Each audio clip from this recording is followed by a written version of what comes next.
Within my first 6 months here at LTT, I worked on a roundup of the cheapest mechanical keyboards on Amazon, where we actually identified a couple of really good value boards. However, there was one thing that all those cheap keyboards had in common. None of them had Cherry MX key switches, arguably the industry's gold standard when it comes to reliability, feel, and sound.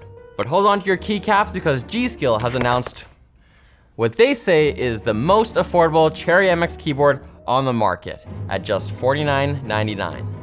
So today, we're gonna do an actual real test to see if this is the last keyboard that you ever need to buy, or if no one can even tell the difference between true Cherries and their cheaper Chinese clones anyway. Right after this message from our sponsor, Seasonic. The Seasonic Prime Ultra Titanium power supplies are ultra efficient with an 80+ titanium rating backed with a 12-year warranty. Check them out at the link below.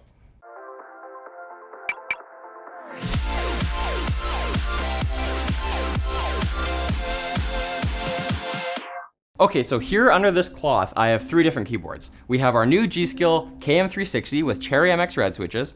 Then there's a Corsair K65, also with Cherry MX reds.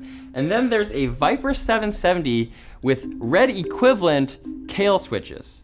Now, admittedly, this isn't the most scientific test because we're not controlling variables pretty well because we're not using the same keyboard all the time, but with different switches. They are different keyboards, so they will feel a little bit different. But we are gonna do a future video where we pit all the different Kale and Cherry and Zelio switches all against each other in a more scientific, comprehensive, and controlled manner. So subscribe if you're looking forward to that video.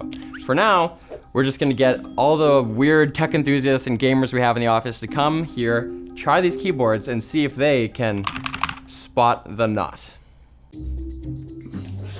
Okay, let's do it. At home, I use Romer Gs, and so I don't think I have the best indicator.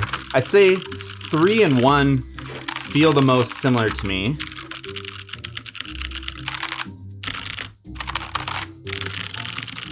I'm gonna guess that 1 and 3 are the actual reds and 2 is the fake red. They all seem pretty linear to me. There's actually a little bit of variance, I think, in terms of the weights. I feel like some are going down easier than others. This actually feels a little better, I think. This one feels a little bit stiffer. I would say that the smoother action of number 3 would probably be Cherry. I'm not sure if this is Cherry or not, but it's also pretty smooth. This one is a little rough, actually, which is strange because people would usually want a red switch for its smooth linear action. Cherry, Kale.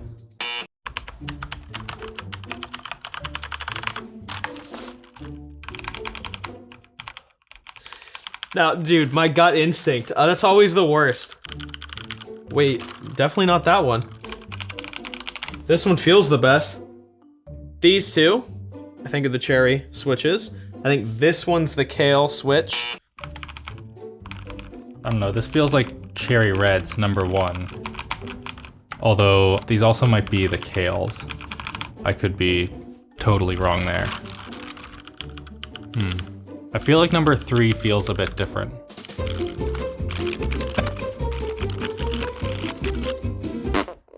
So I'm guessing that the middle one is Kale and the 2 on the outside are the Cherries. Although I don't really like the feel of any of them and wouldn't use them. Reds are not great in my opinion. So much of the sound actually comes from like the keycap smacking the switch. It's not even from the actual switch itself, which makes it really hard to... Oh man, I don't know. I think the middle one is Kale and the other 2 are Cherry. Hello, my name's Riley. That's different. Wait. I think I know. I think number 3 is Kale. This This one, that one's Cherry, that one's Kale. Number 3, that's Kale. Number 1 and 2, that's Cherry MX. And I know that because I played piano. I'm very familiar with keys. You are wrong. See you later.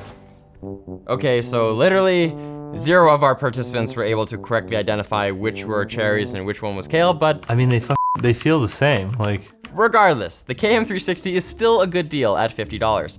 It's a minimalistic 10 keyless with narrow bezels, a detachable braided USB Type-C cable, and every marketer's favorite anodized aircraft-grade aluminum top plate, which permits only modest deck flex. Both black and white varieties come with a white LED backlight and look so good that it's really tough to choose a favorite, but I think I'm leaning towards the black one.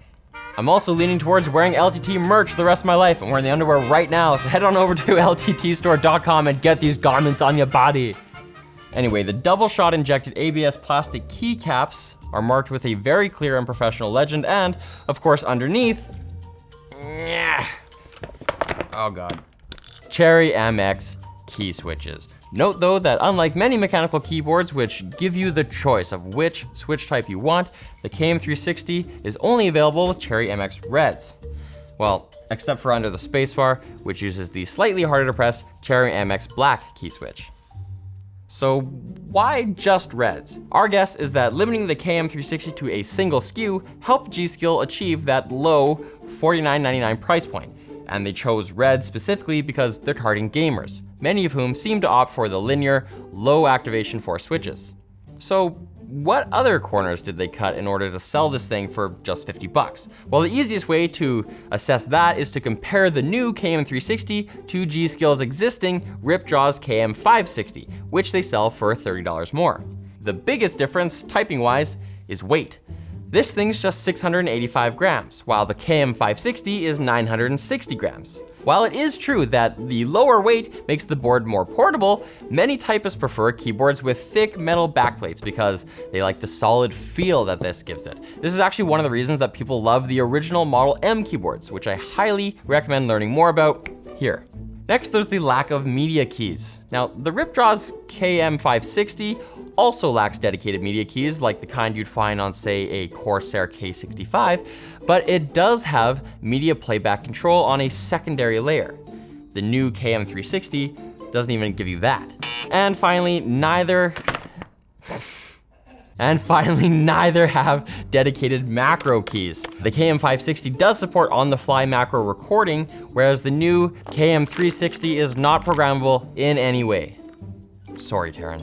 But even compared to the cheapo keyboards from our roundup that we did, at least all those ones had multiple backlight effects. But this one only gives you the ability to dim the backlight through various levels and off. Though it does indicate key activation by adding extra brightness to the key, which is kind of cool, I guess. So should you buy this keyboard? Let's set aside the Cherry MX switches for a moment, because even without them, this is quite a nice board. It definitely has better plastics and build quality than your typical Amazon QWERTY, plus it's coming from a reputable company with an actual warranty. It might be worth the 50 bucks just for that. When it comes to the actual key switches though, it's a bit harder to say whether they're definitely worth an extra $15 or $20. Because as we saw, most people won't even be able to feel the difference. Others can, and they'll tell you that the mainstream consensus is that Cherry makes the best key switches in the world, period. Especially when it comes to reliability and lifespan. But then there's the enthusiast community, where more than a few people claim that these Chinese clones like the Kales now equal or even surpass Cherry. Regardless of all that though, in my humble opinion, this is a great value, no frills keyboard that most people will feel great purchasing. The COS GMR 54X ISO gaming headset is audiophile approved and based on a popular COS headset. It's got custom engineered acoustics so you can get positional cues to hear where your enemies are coming from, and it's got some changes from the original. They reduced the tension in the lightweight headband for extended comfort. They included a cord splitter, an inline microphone with remote, and a detachable boom mic. And of course, it's compatible with more than just PC. You got your PlayStation 4, Xbox, and Nintendo Switch. So grab it today, and new users who sign up on drop.com can get $20 off this headset. So thanks for watching, guys, and subscribe to LTT.